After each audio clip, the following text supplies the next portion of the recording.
इस सारी दुनिया को मेरा जय हिंद। और जो हमारे आईपीएस जो रिटायर हो चुके हैं, वो मुझे पहले जो मैं कहानी बताऊंगा उसमें थे, वो उनको मेरा बिल्कुल ही पाए लागू मैं सभी को। और जे मैंने ये नहीं सोचा कभी जीवन में मैं कितना खुश हूँ। मैं तो ये देखता हूँ मेरे से कितनी दुनिया खुश है, और मेरी सोच बचपन से ही रही है। एक मेरा बड़ा दुर्भाग्य रहा, मैं जब पुलिस में भर्ती हुआ तो जिस दिन मैं भर्ती हुआ उस दिन मेरी मिसेज की डेथ हो गई। मेरा छोटा बच्चा 1 साल का था उस टाइम। तो मैंने अफसरों से बड़ी गुहार लगाई, मुझे घर के नज़दीक नहीं भेजा और इधर उधर भटकाते रहे मुझे। कोई बात नहीं जी, ये चलता रहा। लेकिन और जब भी कोई चंडीगढ़, मैं चंडीगढ़ 92 से ही घूम रहा हूँ, यहीं ड्यूटी है मेरी ज़्यादातर। कहीं थोड़ा थोड़ा भेज दिया हूँगा कहीं इधर उधर, बाकी मैं यहाँ छोड़ के नहीं गया। कोई भी मेरे फरीदाबाद, पहले तो फरीदाबाद ही जिला था, पलवल तो बाद में बना है। तो मैं तो कोई भी आदमी फरीदाबाद पलवल का यहाँ आता चंडीगढ़ में, कोई इस मुझे तकरीबन हर तीसरे चौथे घर में से आदमी जानता है पूरे इलाके में। और मैंने कभी कोई बगैर सेवा के नहीं जाने दिया। ये मेरा रिकॉर्ड रहा है, अतिथि देवो भव। मेरा पहले से ही मुझे बुजुर्गों ने सभी ने बता के भेजा था, बेटा सेवा में सब कुछ है। और यही चलता रहा। मेरे से लोग कटते रहे, मेरी ईमानदारी को देख के, मेरे स्वभाव को। मेरे को लोग अच्छा कहते तो बुरे लोगों को बुरा लगता हो, एक भाई इससे अच्छा क्यों कह रहे हैं। कोई बात नहीं जी, मैं यही चलता रहा। कुछ लोग ऐसे थे पुलिस के अंदर, मैंने उनसे, मेरे से कटते थे वो, कोई बात नहीं। सन 2000 आ गया। सन 2000 को एक दिन मैं 6/3/2000 की बात है, मैं शाम को खाना लेने गया अपने मैस में। तो वहाँ पे जो कुछ वो गंदे लोग थे महकमे के हमारे के, वो मेरे से फुल कटते थे। क्यों, लोग मेरी बड़ाई करते थे, यार अच्छा आदमी है, सबकी सेवा करता है, वो करता है। उनको मिर्चियाँ सी लगती थी, पता नहीं क्यों। मैंने जाके, वो मैस में खड़े पैग लगा रहे थे, मैंने जाके राम राम की। और उनका एक आदमी वहीं पे खाना खा रहा था रख के, जहाँ पे लांगरी रोटियां निकालता है, रख रहा था। मैं उससे बोला, भाई आप उधर रख के खा लो रोटी, मैं भी ले लेता हूँ। इसी बात के पीछे वो जो उन्होंने मुझे दबंगगिरी दिखाई, मैंने जैसे 4 रोटी उठाई थी, मेरे हाथ से वो रोटियां छीन ली उन्होंने और कहा, जा तू घना बड़ा चौधरी नहीं है और नहीं देते तुझे खाना। मुझे जी गुस्सा बन गया। मैं वहाँ से अपना टिफ़िन वगैरह छोड़ के, मैं हमारे श्रीकांत यादव साहब आईपीएस उस टाइम यहीं हेडक्वार्टर पे थे, मैं उनसे मिला, जाके सेक्टर 2 में रहते थे वो। और मैंने उनको अपनी कहानी बताई, अब भी थी सारी। वो मेरे से बोले, भाई सुबह मेरे ऑफिस में आ जाओ और सुबह कार्रवाई करते हैं। तो सुबह जी मैं शाम को भूखा ही सो गया, मैंने खाना नहीं खाया। मुझे इतना गुस्सा हो गया, रोटी छीनी मेरे हाथ से। तो मैं सुबह उठा, मैं सुबह उठते ही मैंने अपना नहाना धोना करके मैंने जाना था साहब एसपी साहब से मिलने। लेकिन मुझे पता चला कि डीजीपी हरियाणा आज सोमवार है, दरबार लगाएंगे। तो मैंने सोचा मैं क्यों ना दरबार में पेश हो जाऊं। जब से मैं भर्ती हुआ हूँ और अब से आज तक सारी कहानी बता देता हूँ। खुला दरबार है, खुली समस्या बतानी है, अच्छा रहेगा मेरे लिए। तो मैंने जी फिर वो दरबार का रुख किया। दरबार में जैसे दरबार लगा हुआ था तो मैं भी लाइन में एक में बैठ कर जाके बैठ गया। मेरे से अगला आदमी उठ गया। उसके बाद मैंने हाथ जोड़ के पूरी धरती को नमस्कार करके डीजीपी साहब से हजूर बोल के, हजूर मेरी विनती है और मेरे साथ ऐसा ऐसा किया। आज तक जब से मैं भर्ती हुआ हूँ, मेरी पुलिस, मैं जिस दिन भर्ती हुआ मेरी मिसेज की डेथ हो गई, छोटा बच्चा था। मैंने घर के नज़दीक जाना चाहा था, किसी अफसर ने मुझे नज़दीक नहीं भेजा और मेरे को इधर उधर भटकाते रहे। डीजीपी साहब से भी मैंने पहले रिक्वेस्ट की थी, इन्होंने भी नहीं किया था वो काम। तो मैंने वो सारी कहानी कहते हुए, और एक दो अफसर थे जिन्होंने मेरे साथ चीटिंग की थी, उनका भी नाम बता दिया। और मैं ये कह के चल दिया दरबार से, जी मेरी कोई समस्या हल नहीं होती तो मैं नौकरी छोड़ के जा रहा हूँ। डीजीपी साहब बोले, उसमें पूरे आईपीएस थे हमारे, जितने भी हेडक्वार्टर आईपीएस होते हैं हरियाणा से, तो बोले इसको अरेस्ट करो। तो वहाँ एसएचओ खड़े थे सेक्टर 5 थाने के, रतन सिंह जी राणा। उन्होंने मेरे हाथ लगाया कंधे को, तो डीजीपी साहब ने उनको वापस फिर बुलाया, पता नहीं मुझे अकेले छोड़ के वहीं। तो जी फिर मुझे वो सेक्टर 6 के हॉस्पिटल में ले गए।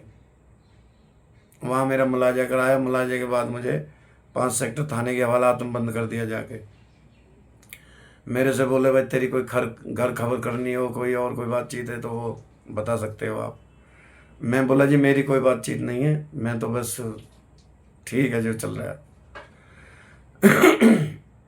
शाम को मेरे से मुंशी एसएचओ साहब बोले कि भाई वो आप खाना खा लो।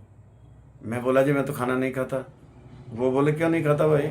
मैंने कहा सर खाना ही तो छीना था मेरे हाथ से कल, और उसे खाने के पीछे ही मैं अपनी अर्जी मर्जी लेके मैं खुले दरबार में पेश हुआ था।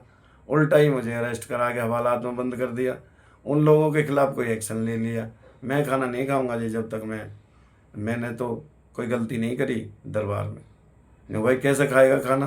मैंने कहा जी मैं जब तक नहीं खाऊंगा, जब तक डीजीपी साहब मेरे से माफ़ी नहीं मांगेंगे, गलती नहीं मानेंगे, मैं जब तक ना खाना खाऊंगा, और आगे जो होगा देखूंगा मैं।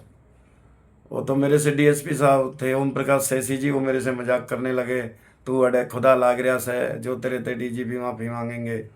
मैं बोला सर उससे पहले आप आओगे। वो बोले कोई नहीं, हम तो तने कल कोर्ट में पेश कर देंगे। मैंने कर देना सर। उन्होंने जी मुझे सुबह कोर्ट में पेश किया, सीजेएम थे वेदपाल गुप्ता जी। तो वहाँ पे मेरा एक जमानती आ गए, श्री चौधरी गोविंद राम जी ने भेजे थे, एसएनसी सीआईडी ने, उनके मैं संपर्क में था।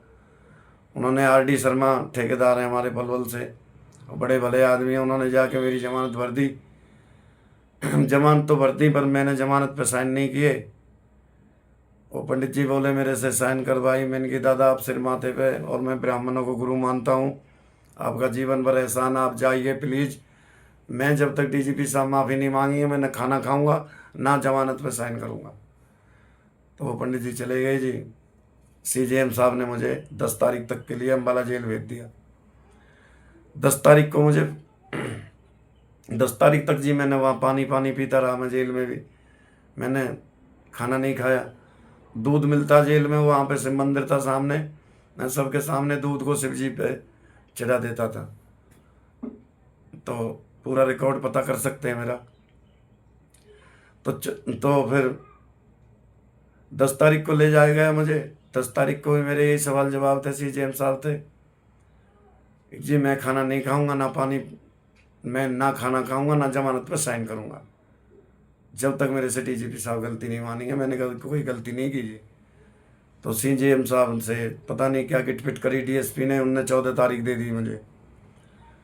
14 तारीख तक भी मैंने खाना नहीं खाया जी। 6 तारीख को मेरे हाथ से खाना छीना था, और तारीख 14 हो गई थी, मैं पानी पानी पीता रहा,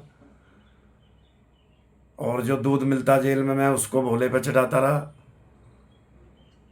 और जब मुझे 14 तारीख को सीजेएम के पास पेश किया तो सीजेएम साहब अपनी सीट से उठ के चले गए। 20-25 मिनट बाद आए और आके बोले भाई इसको सेशन साहब को पेश करो। तो जी वो सामने ही सेशन साहब का कमरा था। श्री दर्शन सिंह जी थे, सरदार जी सेशन पंचकुले। तो उनको जब ले जा रहे थे तो मैंने थोड़ा सा शीश झुकाया था, हाथ तो नहीं जोड़ सकता था, ना हाथ पकड़े हुए थे मेरे। मैंने उस सेशन साहब को शीश झुका के अंदर घुसा तो मैं सेशन साहब ने पुलिस वालों से कहा तुम पीछे हट जाओ, मैं बात करता हूँ इससे।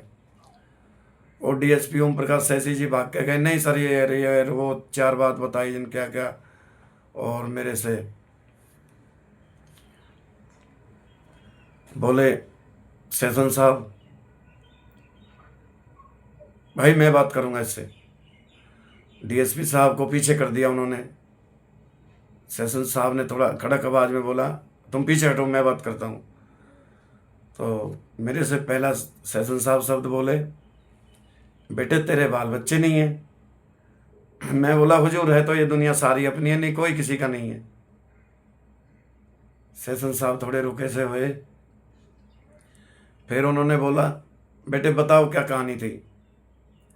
मैं बोला हजूर वहाँ डीजीपी साहब ने दरबार लगाया हुआ था, खुला दरबार, और मैंने अपनी खुली समस्या बोली कुछ जो मेरी अर्ज मर्ज थी, जो परेशानी थी, और मेरे हाथ से खाना छीना था, मैं इसलिए पेश हुआ था।